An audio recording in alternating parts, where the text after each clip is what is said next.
What we're going to discuss today is not a market trend, a sales tactic, or a technology platform. It's something much deeper.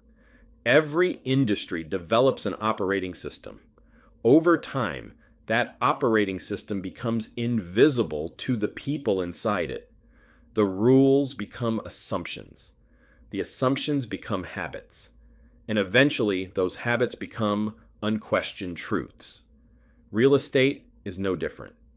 What many people believe are simply industry standards are often inherited behaviors, social pressures, and unwritten rules that continue because nobody stops to examine them. Today we're going to explore how those scripts are created, why they persist, and most importantly, how they can be overridden. The goal isn't to attack the industry. The goal is to understand the psychology behind it so we can create something better.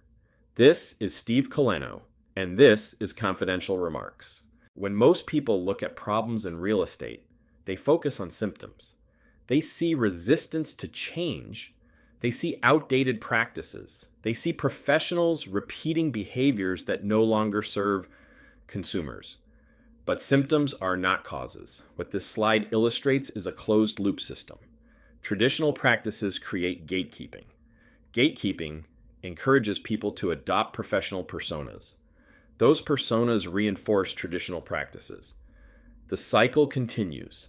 The reality is that the industry often operates according to an inherited script rather than a consciously chosen one.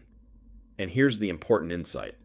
Facts alone rarely break a script. People can be presented with overwhelming evidence and still defend a system they've emotionally attached themselves to.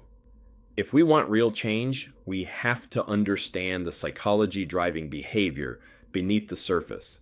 If behavior is the outcome we're trying to change, then we need to understand the mechanism that produces behavior. I call this the PCP framework. First is perception. People act based on how they see reality, not necessarily reality itself. If you change perception, you change decision making. Second is context. Human behavior is highly dependent on environment. The same person can behave completely differently depending on the social and professional context surrounding them. Third is permission. Even when people want to act differently, they often need social permission to do so. They need confidence that stepping outside the norm won't result in punishment or rejection.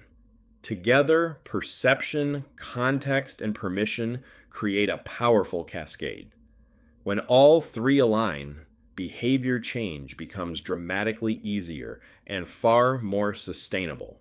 The first step in overriding any script is making it visible. Hidden scripts derive their power from remaining unspoken. The moment people can identify the pressure they're experiencing, that pressure begins to weaken. Many professionals operate under an invisible belief system that says they must look a certain way, sound a certain way, and behave a certain way in order to be accepted.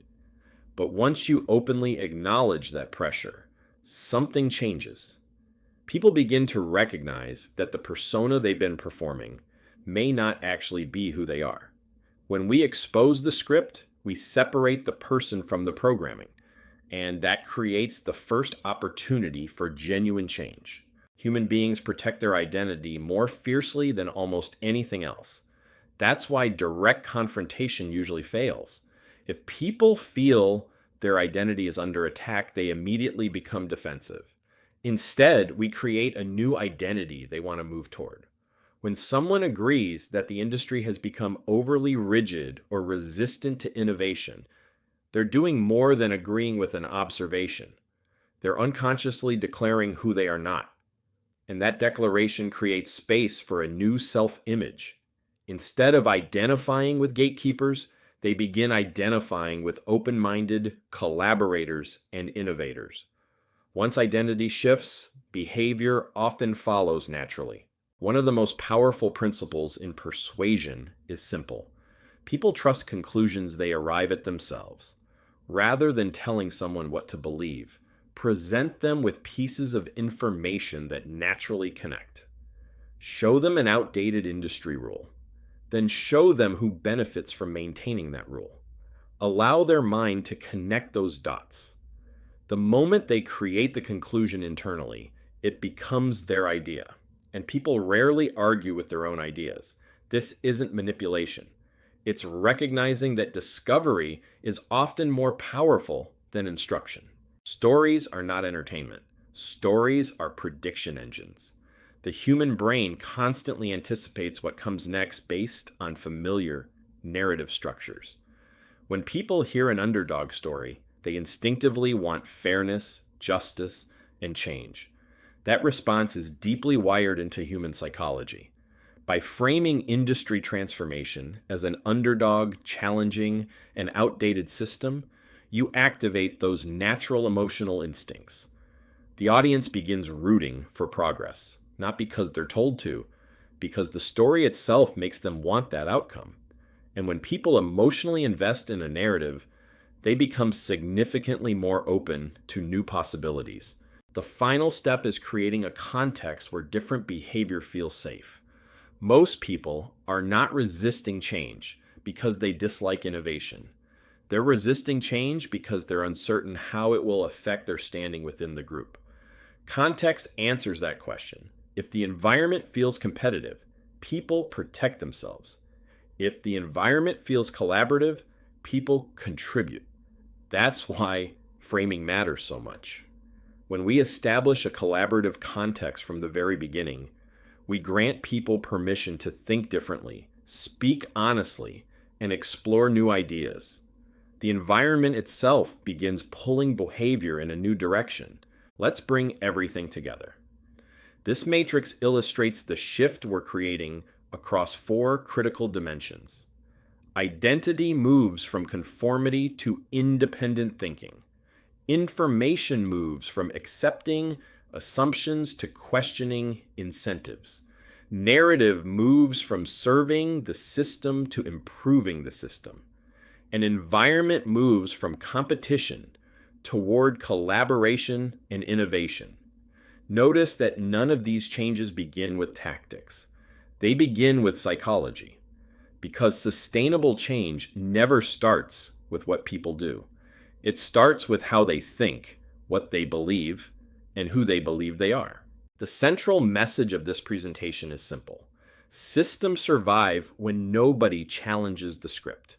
The moment people become aware of the script, they gain the ability to rewrite it. Real influence is not about forcing agreement. It's about changing perception. It's about creating new contexts. It's about giving people permission to think differently. When those elements come together, conversations change, organizations change, industries change. The future of real estate will not be determined by those who defend the existing script. It will be determined by those willing to challenge it, improve it, and build something better. Thank you for your time, your attention, and your willingness to think differently. This has been Confidential Remarks.